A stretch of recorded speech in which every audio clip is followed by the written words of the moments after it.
do que ele fala, né? A ordem está errada. Pessoal, o Daniel hoje vai trazer uma palavra poderosa para a gente, sobre discípulos, né, Daniel?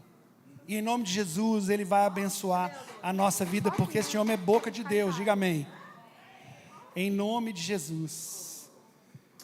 Eu acho que as meninas saíram com o microfone aberto lá para fora, e tudo bem. Senhor Deus, em nome de Jesus, eu lhe peço que o Senhor abençoe o seu filho e o use, Deus.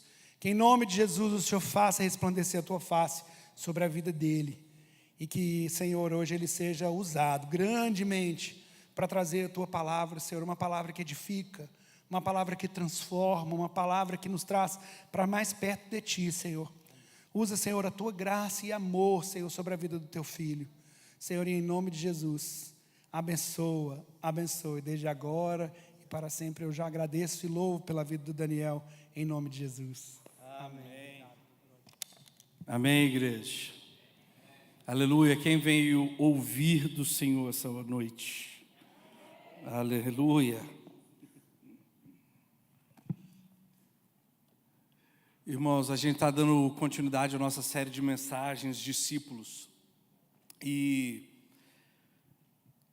Deus ele tem falado muito com a gente durante essa série, não é verdade? Amém por isso? Está todo mundo aprendendo o que é ser um discípulo conforme a vontade de Deus. E hoje eu quero poder dar continuidade à nossa série de mensagens. E eu gostaria de alguma maneira, à luz da palavra do Senhor, responder uma pergunta que eu sei que todos nós temos, né? E essa pergunta seria mais ou menos a ideia de como é que podemos ser felizes em um mundo de ponta cabeça, de um mundo de cabeça para baixo, onde os valores são todos invertidos. Como é que a gente então vive feliz? Como que podemos encontrar alegria durante essa vida, né? Nesse trajeto de vida que nós temos aqui na terra? Se eu pedir para todo mundo levantar a mão, eu acho que todo mundo vai levantar, porque todo mundo aqui quer ser feliz, não é verdade? Está todo mundo buscando alegria e felicidade de alguma maneira. Eu quero poder ler o texto com vocês, se vocês puderem, abrem comigo, lá em Mateus capítulo 5. Deixa a tua Bíblia aberta aí, porque nós vamos ler ele, 5, de versículo 1 até o versículo 12. A gente vai ler e a gente vai vendo os textos, a gente vai vendo versículos. Então deixa ele aberto aí onde você está, porque eu vou estar pedindo para a gente estar voltando em lugares diferentes. Então, com muito carinho e atenção eu peço, vamos à palavra do Senhor e já já vamos orar. Amém? Mateus capítulo 5, ele ensina assim para a gente. E vendo as multidões, ele subiu a um monte, e quando ele estava sentado, aproximaram-se dele os seus discípulos, e ele, abrindo a sua boca, ensinava-os, dizendo, na minha versão fala abençoados, mas a gente conhece o texto por bem-aventurados ou felizes, né? Mas abençoados são os pobres em espírito, porque deles é o reino de Deus, do céu. Abençoados são os que choram, porque eles serão consolados. Abençoados são os mansos, porque eles herdarão a terra. Abençoados são os que têm fome e sede de justiça, porque eles serão saciados. Abençoados são os misericordiosos, porque eles obterão misericórdia. Abençoados são os puros de coração, porque eles verão a Deus. Abençoados são os pacificadores, porque eles serão chamados filhos de Deus. Abençoados são os perseguidos por causa da justiça, porque deles é o reino do céu. Abençoados sois vós, quando homens vos insultarem e vos perseguirem, e falsamente disserem toda espécie de mal contra vós, por minha causa. Alegrai-vos e sejam imensamente felizes, porque grande é a vossa recompensa do céu. Pois assim perseguiram aos profetas que foram antes de vós. Vamos fechar os olhos e orar. Pai, nós somos carentes, Senhor, da tua direção. Espírito Santo de Deus, podemos até ler, podemos até de forma rasa entender, mas Espírito, dependemos de você, do Senhor, para entrar no nosso interior e trazer vida a essas palavras que estão na palavra de Deus. para que venha trazer uma mudança genuína em nós. Pai, que nós não venhamos simplesmente ler a palavra, mas que também possamos ser lidas por ela.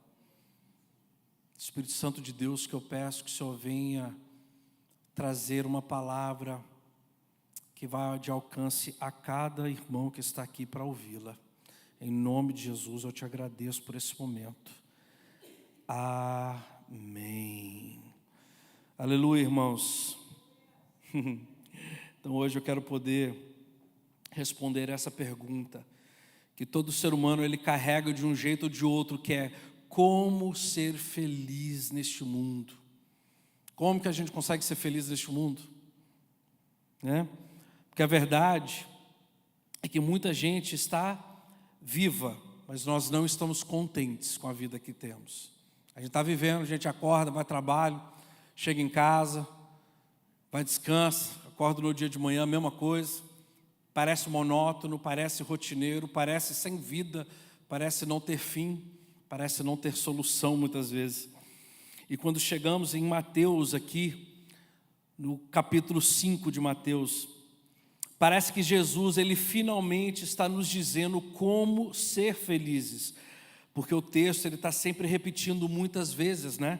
No meu caso aqui, abençoados, mas o texto no grego original, a palavra realmente é felizes. Então, felizes são, mais uma vez, felizes são. Aleluia. Só que tem algo que a gente lê nesse texto e a gente acaba lendo ele e se alegrando, né, por causa da esperança do que o texto representa para a gente. Parece que vai ter resposta. Eu vou ser feliz desse mundo, né? Então a gente lê como se Jesus estivesse nos dando uma lista de atitudes que devemos seguir, e logo então teremos resposta de Deus, né? Felizes são, ou abençoados são os pobres de espírito, porque deles é o reino de Deus. E lemos como ação e consequência. Eu faço, então ele faz. Eu ajo de certa maneira, então eu vou ter a resposta. E a resposta é felicidade. Eu sou feliz porque eu fiz, né? Como se fosse: eu choro, então Deus ele vai me consola.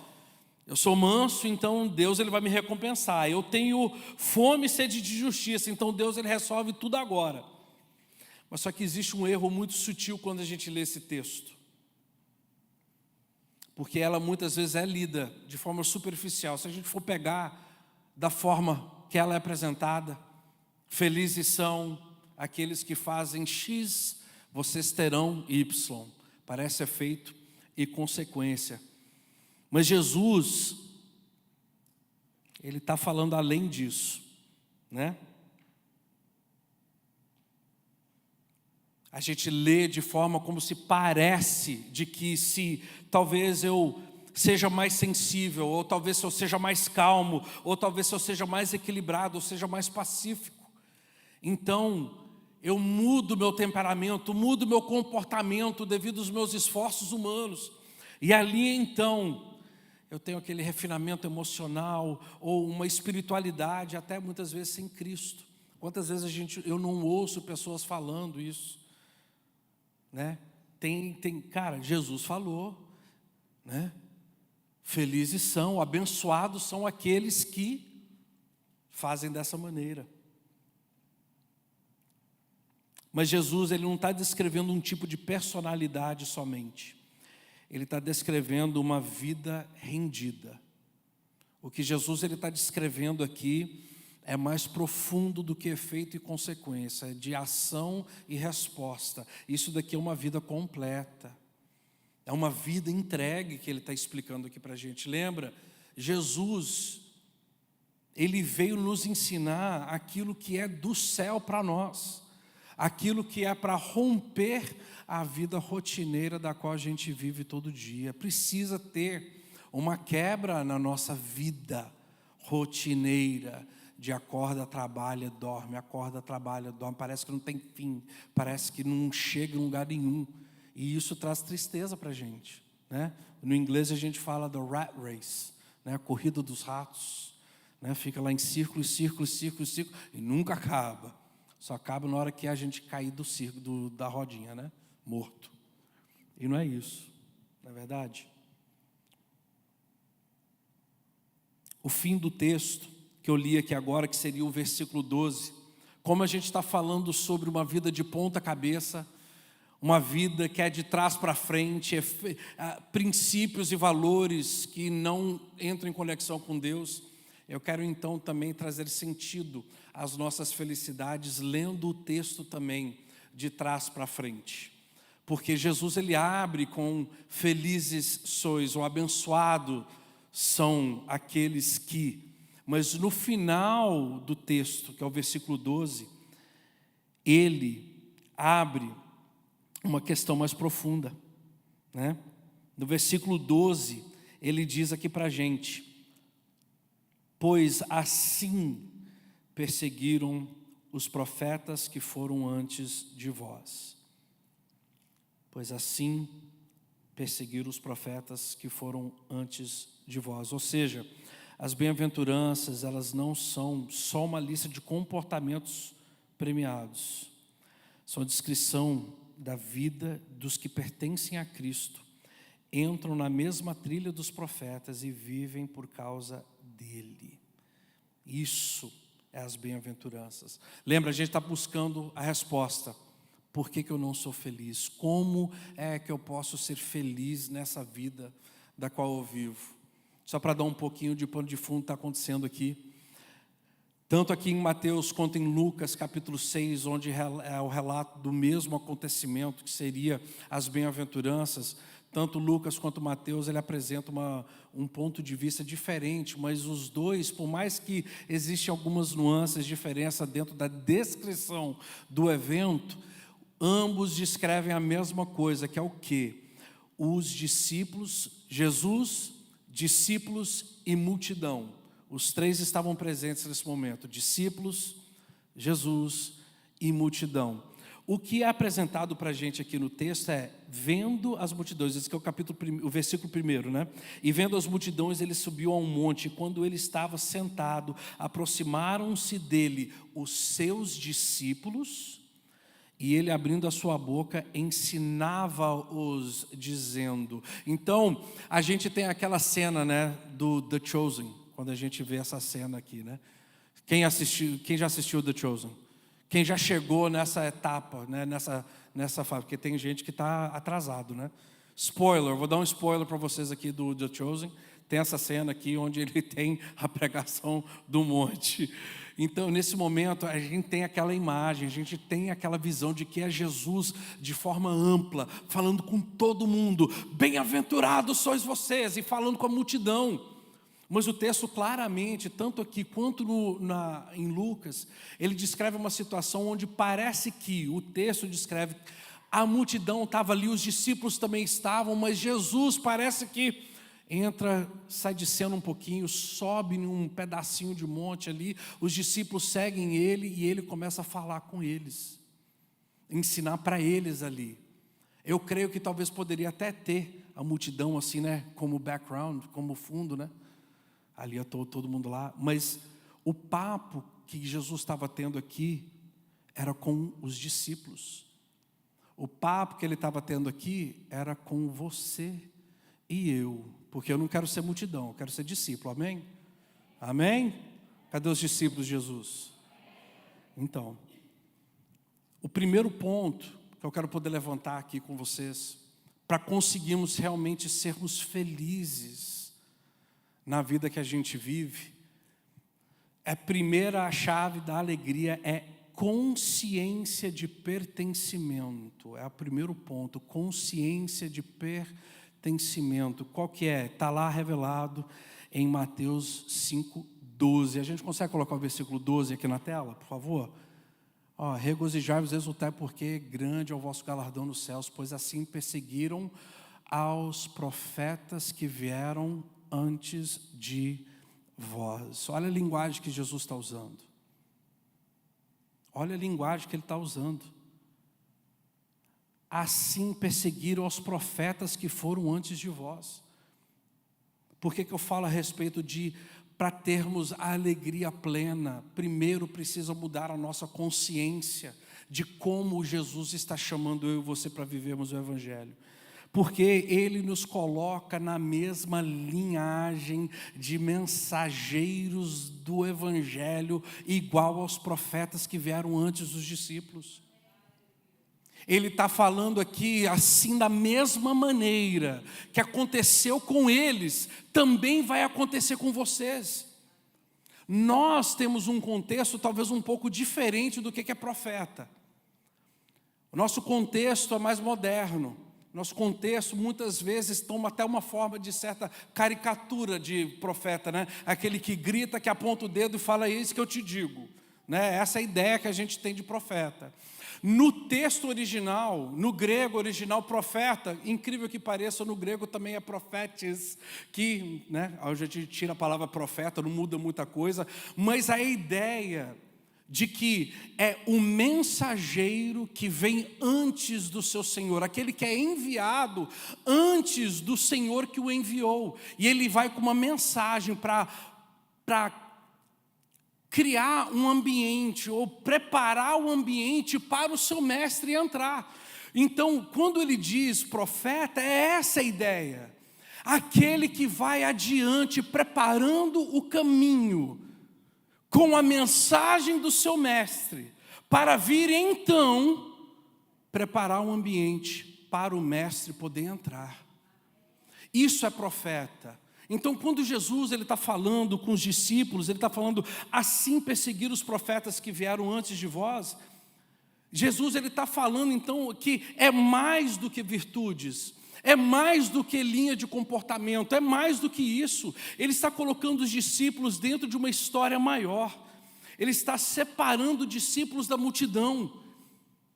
Ele está mostrando que seguir Cristo não é só frequentar ambientes religiosos, não é apenas aceitar a salvação como benefício para ir ao céu. A gente não aceitou o Evangelho e cruz somente para a gente poder ter uma entrada à eternidade. Não termina ali. Ele falou, tem uma missão a ser cumprida.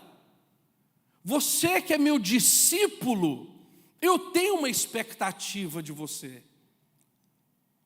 Eu tenho uma expectativa de você. E é você fazer parte de uma grande história e linha de profetas que vieram antes de vós e pregaram o Evangelho. Os discípulos ali, eles tinham muito mais história do que a gente. Lembra? Mesmo que talvez eles não fossem o que aos olhos do judeu aprovados pela sociedade para cumprirem o chamado rabínico, culturalmente eles aprenderam tão profundamente quanto aqueles que foram aprovados, por mais que eram carpinteiros, pescadores.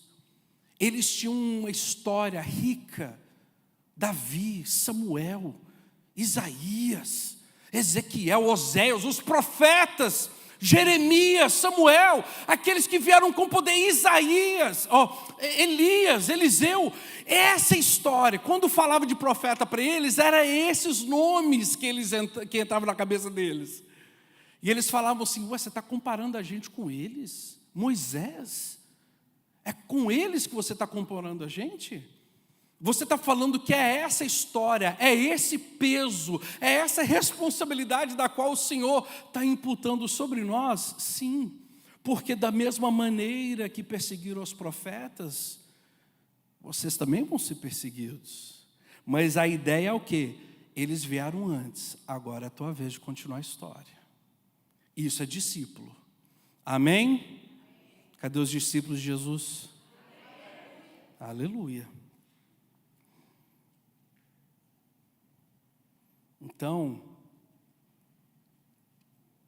a gente precisa entender que a gente não foi chamado somente para estar no meio de um ambiente de multidão. Jesus, Ele nos separa, Ele nos chama para mais perto.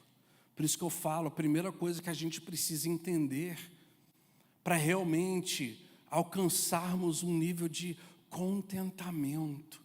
Eu não estou falando uma felicidade que é como o vento que vai e que some. Eu estou falando de uma vida plena, contente, feliz, esperança de refrigério, alegria plena. Primeira coisa que a gente precisa fazer é mudar a nossa consciência de mero membro de igreja que vem e bate cartão espiritual nos domingos ou nas terças. E Deus está chamando a gente para sair da multidão e estar para mais perto dEle, discípulo de perto. Primeira coisa que a gente precisa ter é essa consciência. A segunda chave da alegria que eu quero poder apresentar para vocês aqui essa noite é a questão de centralidade de Cristo. Olha lá Mateus 5:11, versículo 11. Mateus 5:11, ele fala: abençoados sois vós, quando homens vos insultarem, vos perseguirem e falsamente disserem toda espécie de mal contra vós, por minha causa. Por minha causa. Por minha causa. Aqui Jesus, ele está corrigindo tudo agora. Lembra, gente, Bíblia, quando foi escrita, não foi escrita da maneira que nós temos ela hoje, capítulo, versículo. Ela geralmente é um pergaminho longo, comprido, vai contando história, uma coisa vai emendando na outra. Cabe a nós interpretarmos e dividirmos, né, para a questão nossa de sistematizar os acontecimentos, para a gente ter onde entrar, onde sair, como, né, criar sequências, né, de textos. Mas o texto geralmente é corrido, ele não para, ele não tem começo, não tem fim, um emenda no outro. Dá-se a entender que Jesus estava lá no meio da multidão fazendo muita coisa. Um pouquinho antes, ali no versículo 4, no capítulo 4, antes de entrar no primeiro versículo do capítulo 5, fala o que estava acontecendo. Dá-se a entender que ele estava ali, ministrando, curando, mandando o demônio embora, repreendendo todo mundo, e a multidão estava seguindo ele, estava tudo acontecendo ali naquele lugar. E os discípulos, eles começaram, Jesus, ele, creio eu, posso até, né, imaginar que acontecesse assim, ele viu que os discípulos estavam muito perto ali, estavam muito acontecendo, falou assim: cara, eu preciso resolver isso aqui para eles, e começar a mostrar para eles que se isso daqui continuar do jeito que está, eles vão ser atropelados por isso daqui. Eu preciso dar um respaldo para eles, eu preciso mostrar que isso tudo acontece por causa de mim. Isso tudo, não é, eles vão fazer, eles vão continuar essa obra, mas eu preciso centralizar isso para eles.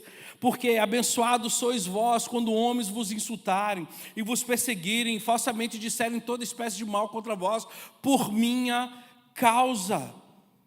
Jesus, ele está falando, é por minha causa, por mim, eu sou a razão, eu sou o centro de tudo. Tudo vai acontecer na vida de vocês, mas eu preciso ser o centro. Não é você o centro dessa história. Lembra, os profetas falaram sobre aquele que iria vir. Vocês vão dar continuidade a essa mesma mensagem. A mensagem não é sobre você. A mensagem é sobre eu. Eu sou a mensagem. Eu sou o centro disso tudo. A causa do processo é Jesus. A causa do atrito é Jesus. A causa da perseguição é Jesus. A causa da rejeição é Jesus. Tudo que acontece é por causa de Jesus. A porta aberta é você, mas a fechada é você. É tudo sobre você. A gente não canta isso. É tudo sobre Ele. O perigo é de fazermos do Evangelho algo nosso. Vamos até esquecer que seja por meio do Evangelho. É perigoso nós nos sentirmos como o centro da vida. Não é verdade? É perigoso eu sentir que eu sou o centro da minha história. Eu sou o começo, eu sou o começo, meio e fim de tudo que acontece. É perigoso a gente entrar dentro disso. O mundo inteiro ensina pra gente tudo do show que a gente assiste.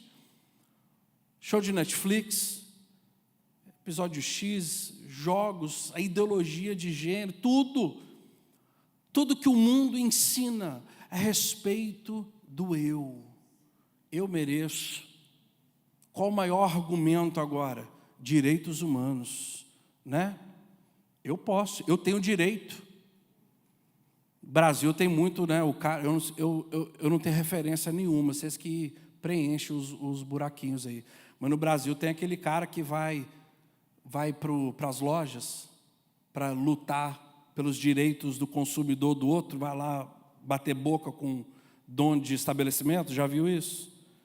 Para ficar lá lutando pelos direitos.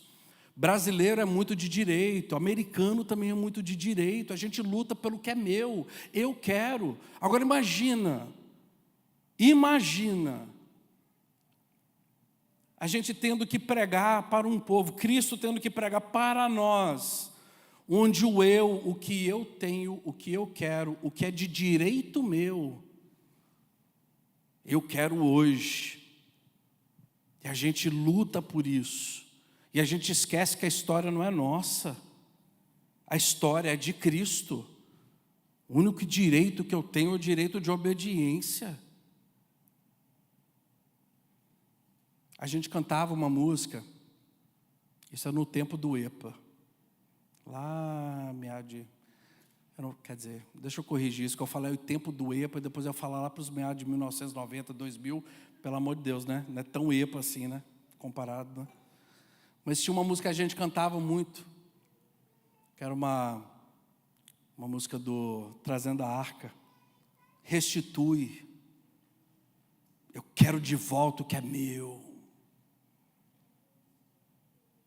Biblicamente falando, a única coisa que é nossa é perdição e morte.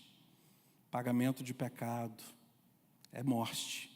A única coisa que é direito nosso mesmo é juízo. E a única coisa que nos poupa disso, ou melhor dito, a única pessoa que nos poupa disso é Cristo.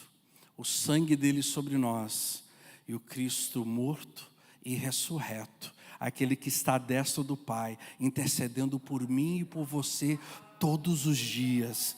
É por meio dele que nós temos acesso. Irmãos, nós por conta própria não conseguimos fazer absolutamente nada.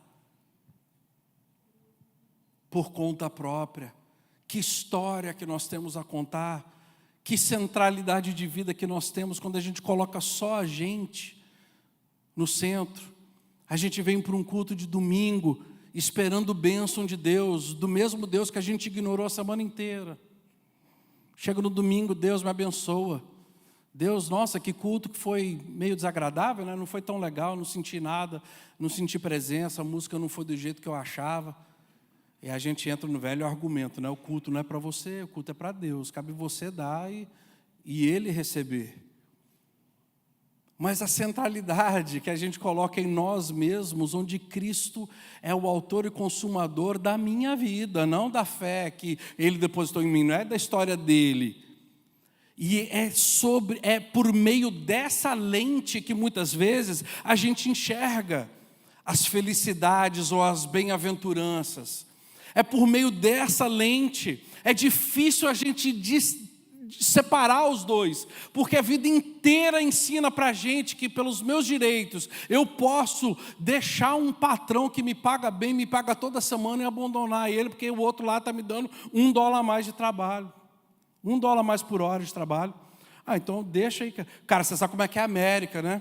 A América a gente tem que ralar e pegar, e o que aparecer eu pego. E a gente negocia princípio, a gente abandona tudo, larga tudo para trás, faz do nosso jeito, a nossa maneira, e depois a gente não consegue entender o porquê que nós não somos felizes na vida que nós estamos construindo com as próprias mãos. Centralidade. A gente pensa, né? Eu choro, então Deus tem que me consolar, o que o texto fala. Eu sou manso, então Deus tem que me recompensar. Eu tenho fome e sede de justiça, ou pelo menos às vezes eu finjo que eu tenho e eu dou uns gritozinhos assim, mas eu fiz, então Deus tem que fazer. E a gente argumenta com esse ponto de vista. Como se Jesus estivesse dizendo para a gente só assim: é só você ser mais sensível, é só você ser mais calmo, ou mais equilibrado, ou mais pacífico, isso daí já resolve, você já vai ter alegria. Como se a gente fosse obter alegria na vida porque nós mudamos comportamentos. Mas quando eu mudo o comportamento, que eu sei que muitas vezes a gente muda comportamento simplesmente por benefício próprio. Por benefício próprio. O livro de Tiago, ele explica esse princípio para a gente. Vocês oram e não recebem. Por quê? Porque vocês mal oram, e quando vocês oram mal, porque vocês só oram pedindo aquilo que é para o teu próprio prazer. Centralidade de vida. A gente entra aqui dentro do culto só esperando receber, e a gente não pensa que é por causa dele que a gente faz todas as coisas, é por causa dele que a gente vive. Ele é a causa de tudo. Ele deveria ser a causa pela qual nós acordamos de manhã e vamos para o trabalho. Ele é a causa porque eu trabalho para sustentar a minha casa. Ele é a causa porque eu educo bem os meus filhos. Ele é a causa porque eu vou e me dou a serviço. Como é que é a música? É Ele, por Ele que eu estou gastando a minha vida, perdendo tudo por amor e com alegria. Dono dos meus dias, é Ele. Você quer ser feliz? Te tira do centro. A história não é tua, a história é dele. Eu gosto que em inglês tinha uma música do Hillsong que falava, né? History is his story. História é a história dele. History is his story. Isso é o que é a história daquele que criou os céus e a terra, aquele que criou todos os fundamentos da qual nós estamos plantados sobre, aquele que deu fôlego de vida. Agora imagina a criação olhando para o Criador e se sentindo maior. A gente que é pai, dá uns petelecos no filho quando o filho se exalta demais, né? Especialmente o homem, né? Se tem filho, um homem, né? Chega numa certa idade, o menino acha que começa a ser o dono da casa. Aí o pai, que é macho, tem que fazer o quê? Dar uns tapas no menino para colocar ele no lugar dele de novo. Porque, não, enfim, em casa, quem manda é o pai, né? Se nós entendemos isso a nível humano, quanto mais, então, é o nosso relacionamento com Deus. A gente precisa entender que a alegria da qual a gente está buscando, ela está na centralidade da história da qual a gente precisa abandonar. Eu não sou feliz porque eu corro atrás, porque eu construo. Quantas pessoas a gente não vê que constrói tanto, trabalha tanto, tem tanto de dinheiro, companhia, tem tudo, e está vazio por dentro do mesmo jeito. Então não é a minha história, é a história dele. Lembra, eu estou falando isso dentro do ponto de vista de que Cristo te chamou. Se você é uma pessoa que não conhece a Deus, não tem nada com Deus, viva a tua vida, meu filho. Deus, ele faz chover sobre o justo e o injusto. Vai vir bênção sobre você. Preocupa não. Mas discípulo que tem a consciência aberta, que viu as pegadas nas mãos, que experimentou e viu o furo do lado, que teve a revelação plena da morte e da ressurreição do Senhor e o impacto dessa glória, como diz em Hebreus, aquele cujo experimentou do Espírito, nós não. Porque quem já pisou no Santo dos Santos, nenhum outro lugar sabe viver. Ao ponto que Jesus é revelado de forma plena para mim e para você, nada mais satisfaz. Nada mais satisfaz. Então, o segundo ponto é a alegria, que ela não é centralizada em nós. Então, a gente precisa abandonar isso. Terceiro ponto que eu quero poder levantar aqui para a gente, aqui, para entendermos o que é uma alegria, a alegria da qual Jesus prometeu para a gente. Ele ainda está ali no versículo 12 de novo, que está lá, eu vou ler aqui: alegrai-vos e sejam imensamente felizes.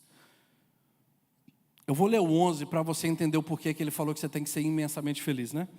Abençoados sois vós quando homens vos insultarem, perseguirem, falsamente disserem toda espécie de mal contra vós, por minha causa. Lembra, centralidade. Alegrai-vos e seja imensamente felizes, porque grande é a vossa recompensa no céu. Grande é a nossa recompensa aonde? No céu.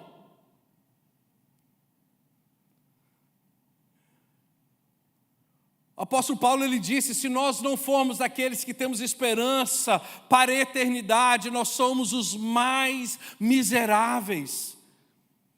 Se é só isso daqui que te faz feliz, igreja, você é o mais miserável, biblicamente falando. Se a única coisa que eu tenho esperança é de comprar mais uma casa, ter mais um carro novo, comprar uns gado no Brasil, construir um bunker porque está acabando o mundo, e ter estoque pelo menos de 3 meses de comida, porque sei lá, vai lá que o Trump quebra com nós tudo aqui, né? Não sabe? Se a nossa alegria é só para isso daqui, nós somos os mais miseráveis.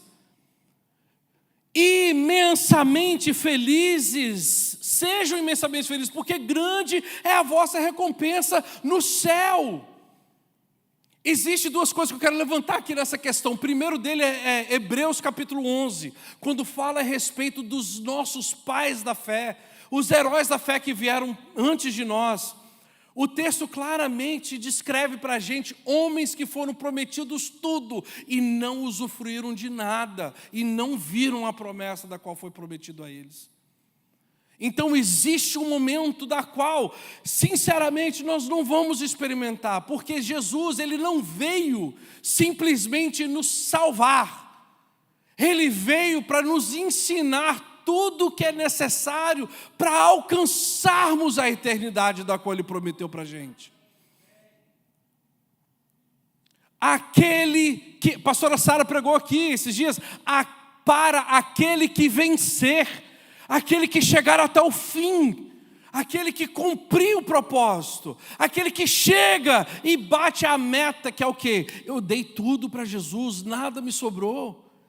Existe um livro do Miles Monroe que é Dying Empty, morrendo vazio. Irmãos, precisamos entender, essa vida vai passar, tudo aqui vai passar, tudo aqui vai passar, tudo de bom, mas também tudo de ruim, vai passar. Estou tentando emagrecer umas 40 libras, não passa de jeito nenhum, no céu passa. Aleluia. Mas tudo passa aqui. A nossa visão é muito pequena. A gente faz como as galinhas e fica ciscando no chão dia após dia, olhando para baixo, olhando para baixo. Eu não quero voltar essa imagem assim, né, bem profética, né, que é, seja como águia e voa, né, para os ares. Apesar que existe verdade nisso.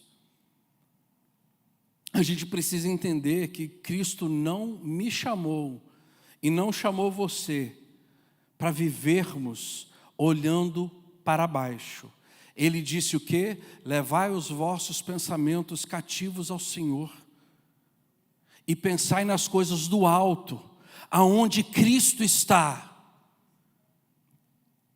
Mas eu só consigo enxergar um palmo na minha frente, eu não consigo entender a imensidade da eternidade da qual me aguarda e da qual eu construo. Por Ele que eu estou gastando a minha vida. Aqui é o gastar, é o dar, é o ceder, é o servir. Aqui é dor e enfado. Mas como Paulo mesmo disse, por mais que o homem exterior venha esmorecer, o homem interior, ele cresce, ele cresce. Filho de Deus é como a luz da aurora, que brilha a cada dia mais, até se tornar dia perfeito. O fim sempre vai ser melhor do que o começo, mas o que eu quero? Eu quero meus direitos hoje, porque é minha história, é para mim. Deus, por que você não deu? Por que você não fez? Por que eu ainda estou sofrendo?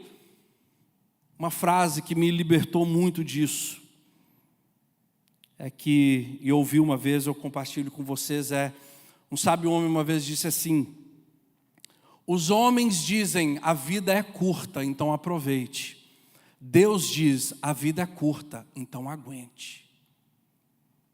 A vida é curta, então aguente. Vai passar, vai passar. Vai haver um lugar de descanso. Mas o descanso do Senhor é só dado somente àquele que foi fiel até o fim. Agora você entendendo que Cristo te chamou para estar mais de perto, não te chamou para ser parte da multidão, que a nossa consciência de pertencimento precisa mudar. Cristo nos chamou para estar perto dele primeiro e nos separou da multidão. Segunda coisa, a história não é nossa, a gente precisa contar a história de Cristo. E o nosso terceiro ponto aqui é a visão da eternidade. Todas essas coisas estando bem alinhadas, agora sim a gente consegue ler as bem-aventuranças. Agora sim a gente consegue aplicá-las de forma correta. Porque não é mais eu chorei e Deus fez e me consolou. Eu fui um pouquinho justo, então Deus me deu a terra como herança. Não é, vai mais profundo. Agora que a gente lê, bem-aventurados são os pobres de espírito. E não é uma questão mais de baixa autoestima ou estar oprimido, quietinho. É uma questão de autossuficiência. Bem-aventurados são os pobres de espírito, porque eu não dependo de mim mais. Eu não dependo de mim mais, porque a história não é minha. Ele me chamou para contar a história dele. É tudo sobre ele. Eu estou construindo algo que é eterno. Então, bem-aventurado o pobre de espírito, porque agora, meu filho, posso ser pobre, humilde, posso ser tudo que for, porque espírito por aqui, deles é o reino do céu. Eu vou te falar uma coisa: se você for verdadeiramente pobre de espírito, quando ele der o reino do céu para você nem quer. Assim, legal, Jesus, eu estou tão focado no Senhor, aquilo que o Senhor tem, eu vou aproveitar. Legal, o Senhor deu. Mas o que eu quero mesmo é só te agradar. A minha alegria é ter a tua alegria e o teu orgulho em mim. A alegria do Senhor é a nossa força. Não é isso? Então agora eu leio, abençoados sois os pobres de espírito, porque deles é o reino de Deus. Os que choram, porque agora não é só simplesmente ser emotivo, sensível, eu choro para tudo agora, não. São pessoas tocadas por Deus. Eu choro porque eu sou tocado pelo Espírito. E essa pessoa será consolada. O que chora por causa do toque do Senhor, esse é consolado. Agora, manso não é apenas ser calmo nos meus temperamentos, mas agora eu sou forte o suficiente para me render ao processo de Deus. Mansidão agora fala sobre postura equilibrada. Aí sim, eu vou herdar a terra, porque não é simplesmente temperamento. Fome e sede de justiça, misericórdia, tudo isso vai se alinhando, limpos de coração. Não é apenas simplesmente ser uma pessoa legal, ou ser uma pessoa boa, mas é integridade diante de Deus. Vai muito mais além. Agora você pensa que tudo, pobreza de espírito, um espírito quebrantado, mansidão, fome e sede de justiça, misericórdia, que é o texto que a gente leu aqui, bem-aventurados os misericordiosos, os limpos de coração verão Deus, bem-aventurados os pacificadores, bem-aventurados sois vós quando forem perseguidos. Agora eu peço para vocês pensarem junto comigo. Como é que você acha que Deus constrói essas coisas em nós? Um coração manso, um espírito humilde. Como é que isso é construído na gente? Está revelado. Abençoados sois vós, quando homens vos insultarem, vos perseguirem e falsamente disserem toda espécie de mal contra vós por minha causa.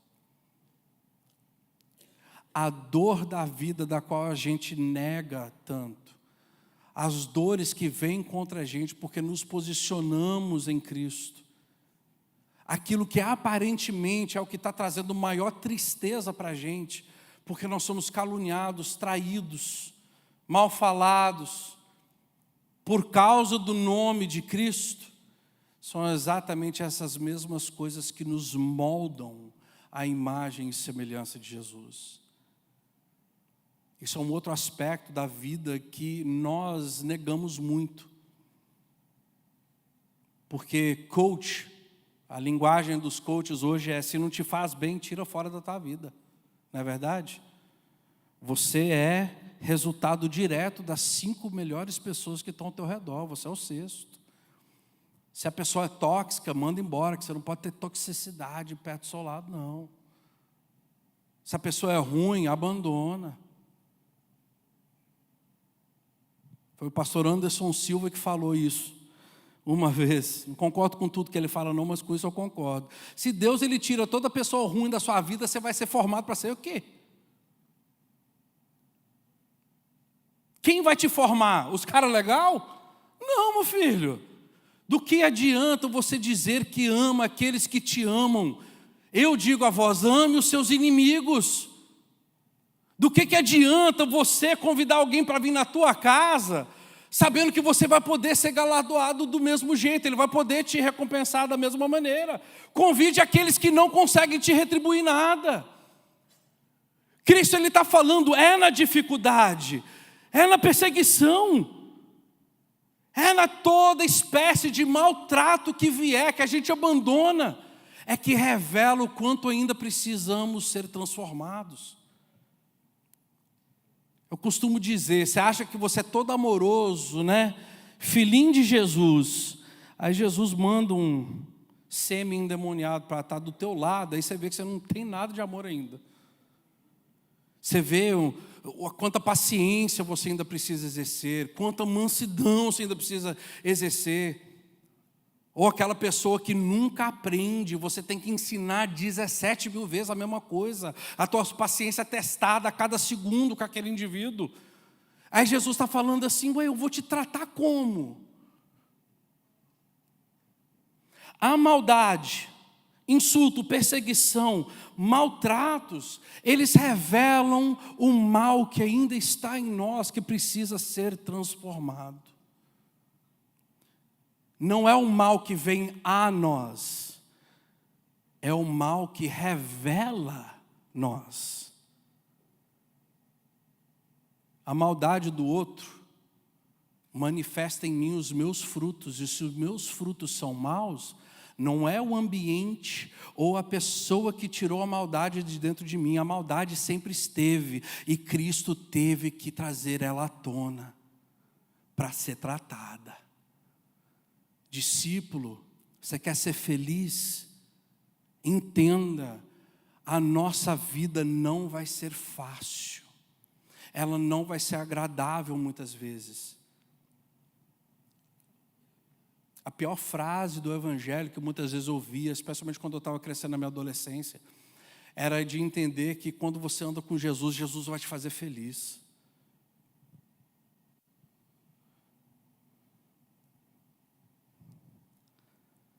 A alegria vai ter. Mas de qual maneira? A ilusão é de que Jesus só veio para te fazer feliz, para resolver a sua vida, tirar todo o problema, para trazer bonança. Ele prometeu o céu, quanto mais então não prometeria todas as outras coisas? E a gente distorce texto para apresentar uma realidade de uma vida da qual Cristo mesmo não prometeu para mim e para você. Você é discípulo, cadê os discípulos de Jesus aqui? Ele está te chamando de fora da multidão hoje à noite. Ele vê a multidão da qual você faz parte, mas Ele está te chamando, falando assim, está todo mundo fazendo tanta coisa meio igual, né? Vamos fazer uma coisa diferente? Você quer ser feliz mesmo? Quero, Jesus. Então, meu filho, a primeira coisa que você precisa fazer é entender, eu não te chamei para ser igual a todo mundo, não. Eu estou falando com discípulo. Segundo, você vai entender rapidinho, não é sobre você essa história, é sobre mim. Porque no dia que apertar para você, você precisa estar bem centrado. Se você servir com as próprias mãos, você vai ver que logo, logo você cansa. Logo, logo a gente cansa. Ditado entre pastores por muitos anos foi, pastor desiste do ministério toda segunda-feira. Porque é cansativo, é doloroso. E enquanto fazemos por mãos próprias, a gente vai sofrer. Enquanto não é por causa de mim, não é a minha história, não é a tua história, é a história dele. E depois em torno, agora sim, abençoados são os pobres em espírito, porque deles é o reino de Deus. Esse reino da qual Ele deu para aquele quem não quer, o pobre de espírito, aquele que não faz diferença se tem ou não. Porque em mim não tem orgulho, em mim não usurpo ser como a Deus e querer ter a centralidade desse reino. É dele, pode ser dele. Agora sim, abençoados são os que choram, porque eles são consolados. O meu consolo vai vir. Eu vou chorar, porque dói. Dói ser perseguido, dói ser maltratado. Eu vou chorar, vai doer, mas eu vou ter meu consolo. Porque o choro pode durar uma noite, mas a alegria, ela vem pela manhã, né? Agora a gente está acordando, né? Agora está vindo as bênçãos, né? Aleluia, né? Agora é bom. Mas você viu por que eu tive que abrir todo esse outro lado antes de entrar? A gente lê o texto e fica ali, de forma bem rasa. Felizes são aqueles que fazem X, vão ter Y. Efeito. Ação e reação. E Jesus está falando, não, meu filho, é muito mais profundo do que isso. Então, nesse momento, eu quero poder pedir com muito carinho que os discípulos de Jesus levantem, para a gente poder orar junto. Aleluia. Cadê os discípulos de Jesus?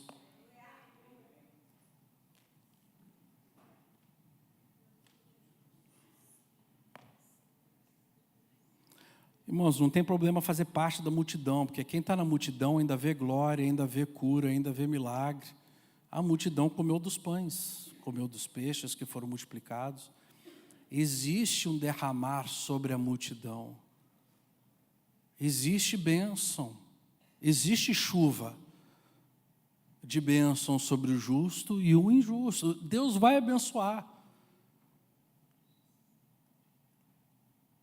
Mas discípulo, que é toda a centralidade da série de mensagens que a gente está pregando, discípulo entende mais profundamente.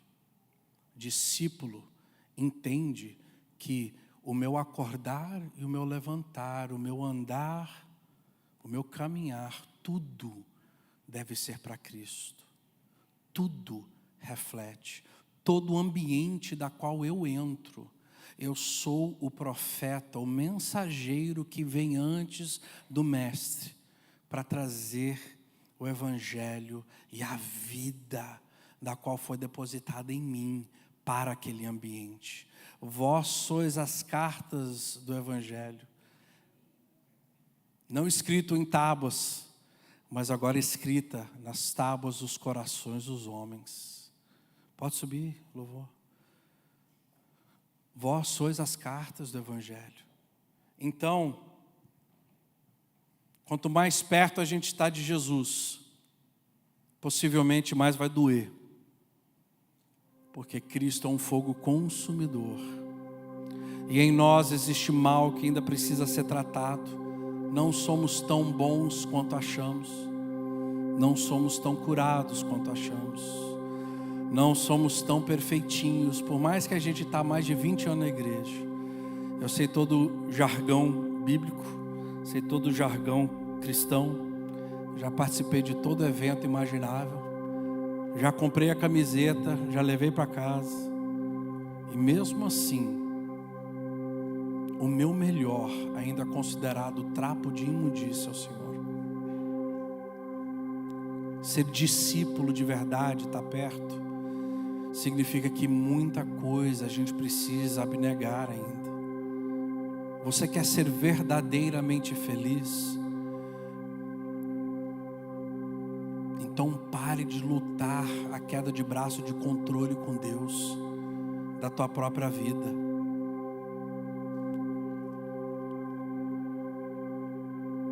Rende, que é mais fácil.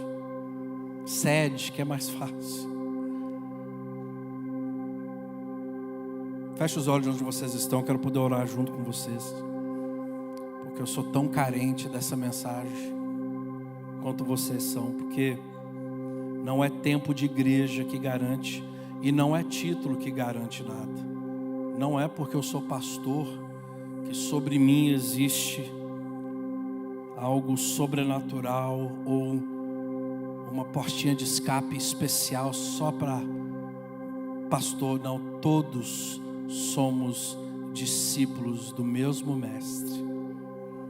Jesus, nós somos carentes, Pai. Carentes do teu sangue para a salvação. Carentes, Senhor, da direção e do trabalhar do Espírito que todo dia precisa acontecer na nossa vida. Porque senão o velho homem se exalta, o velho homem se levanta mais uma vez.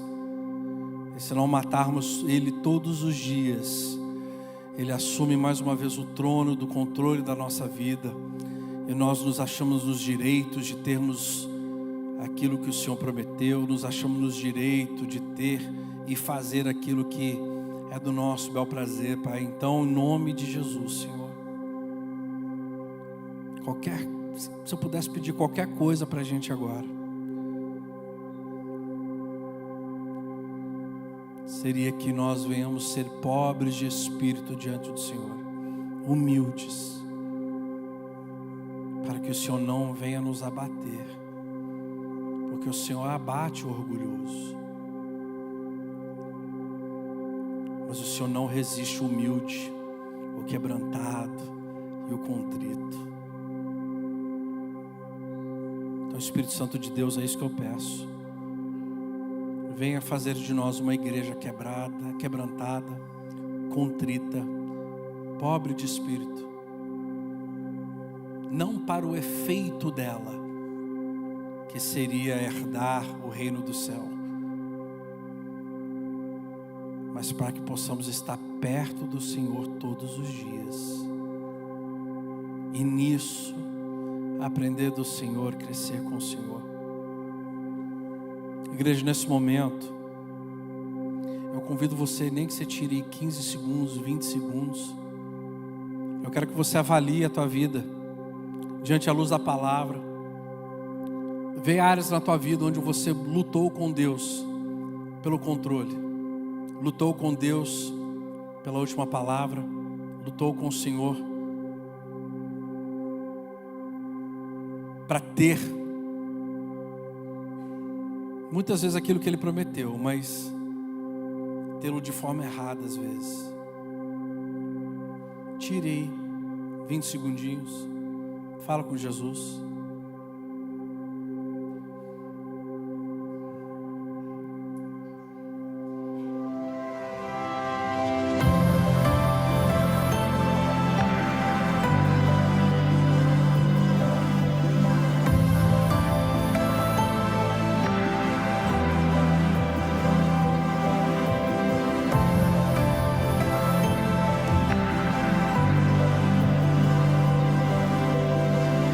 Estou preparando um caminho,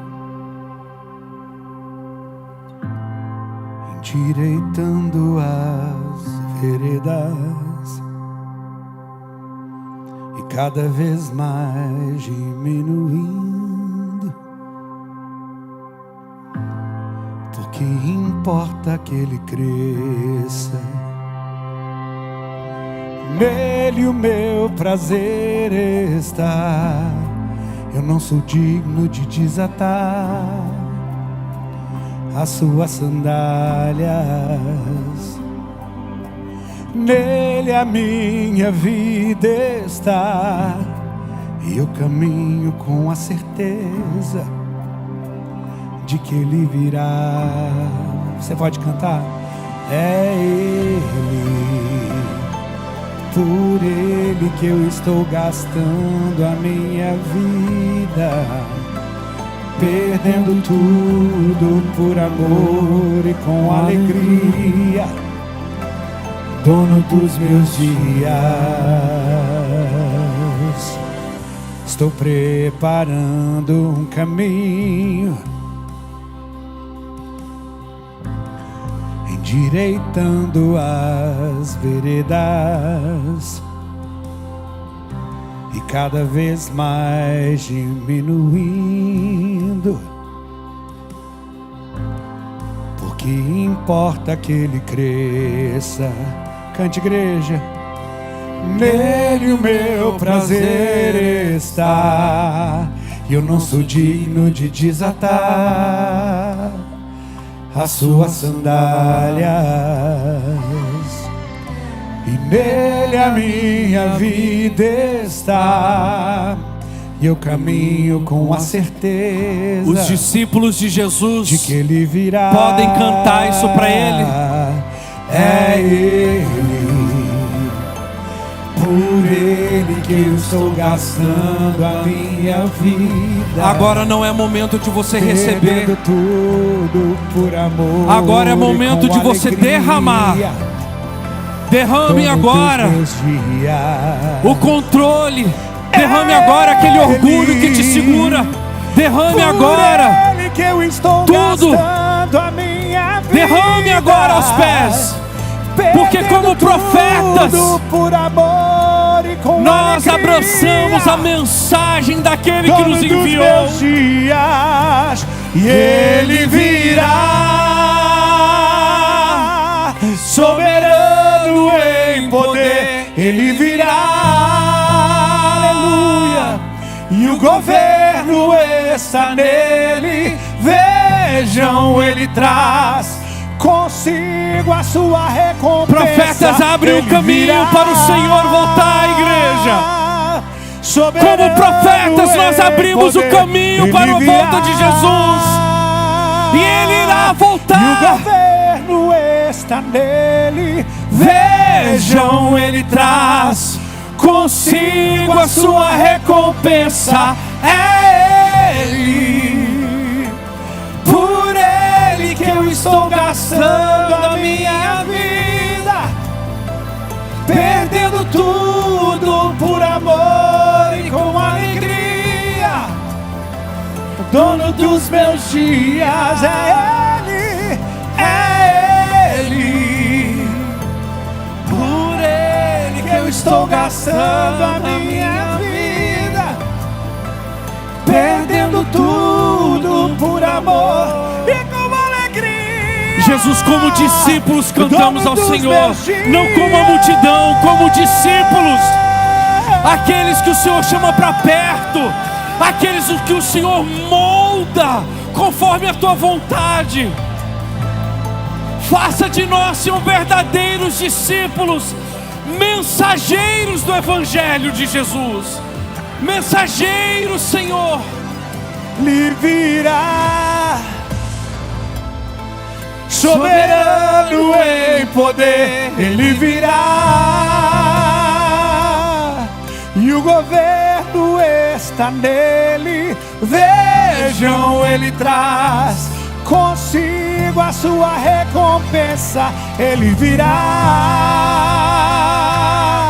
soberano em poder. Ele virá, e o governo está nele. vejam, Ele traz consigo a sua recompensa. Aleluia, Senhor. Espírito Santo de Deus, nós somos teus filhos. O Senhor com tanto carinho nos chama a atenção e nos tira da multidão. Que eu peço para cada um de nós aqui, Senhor, que o Senhor tenha esse carinho e cuidado por nós. Nos tire da multidão, Senhor, da multidão de palavras que cegam o nosso entendimento, da multidão de atitudes, Senhor, que ofuscam, Senhor, o nosso esforço. Pai, nos tira da multidão, Senhor, que no mesmo fôlego declara hosana, também declaram crucifíquio. Não queremos ser essa multidão, queremos ser aqueles a qual o Senhor chamou para perto, discípulos verdadeiros, aqueles que carregam as marcas de Cristo, aqueles que são conhecidos pelas marcas do Senhor, aqueles que suportam até o fim.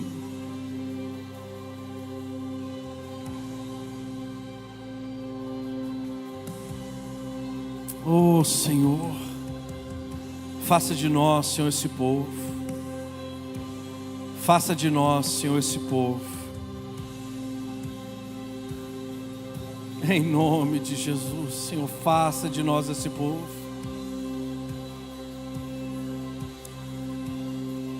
Está nele, vejam, Ele traz consigo a sua recompensa. Soberano em poder, Ele virá, e o governo está nele. Vejam, Ele traz consigo a sua recompensa. Aleluia, Senhor. Aleluia, Pai. Aleluia. Irmãos, vocês recebem esta palavra, amém? Nós somos discípulos de Jesus, amém? E nós vamos buscar ser mais parecidos com Ele, amém? Em nome de Jesus Cristo. Levante as suas mãos para os céus. Obrigada, Deus, por esta noite. Obrigada, Senhor, pela comunhão, pelo, Senhor, o privilégio que temos de cultuar o Teu nome. Obrigada, Pai, pela Tua palavra, que falou tão forte aos nossos corações. Nós somos discípulos Seus. Queremos estar perto de Ti, aprender, ó Deus, sentados aos Teus pés. Sermos moldados por Ti, Jesus. Que onde formos, ó Deus, possamos refletir o Teu caráter, refletir a Tua luz. Deus, que nós possamos, ó Deus, abrir o caminho para o Senhor. Que em qualquer lugar, quando nós chegarmos, ó Deus, Jesus, tua presença é tudo que as precisamos, pessoas ó Pai. possam entender que nós chegamos, ó Deus, mas que o Senhor assim não conosco. Porque estamos refletindo, ó Deus, a Tua luz, a Tua glória, o Teu caráter. Porque as pessoas verão, ó Deus, que somos parecidos com o Senhor. Deus, não queremos ser discípulos somente por palavras, mas por atitudes. Deus, em nome de Jesus, nos ajuda, Pai, nos ajuda, em nome de Jesus. Oramos também, ó Deus, pedindo a Ti, que nos livra de todo mal, no decorrer desses dias. Deus, que possamos estar sempre vivendo no centro da Tua vontade. Que a Tua mão de poder esteja sobre nós, nos guardando, nos livrando, nos cercando, ó Deus, de todo mal. em nome de Jesus. E que o amor de Deus, nosso Pai, que a graça do nosso Senhor e Salvador Jesus Cristo, que a comunhão e as consolações do Espírito Santo de Deus, seja com todos nós, em nome de Jesus. E todos digam amém.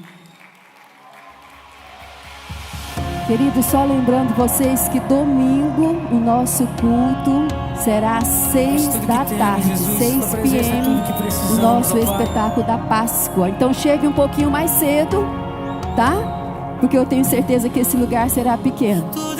Em nome de Jesus, amém. Vão em paz. A tua graça é o que me basta. Sem você não sei pra onde ir. Sem tua presença nada importa. Do que adianta eu ganhar o mundo inteiro e a minha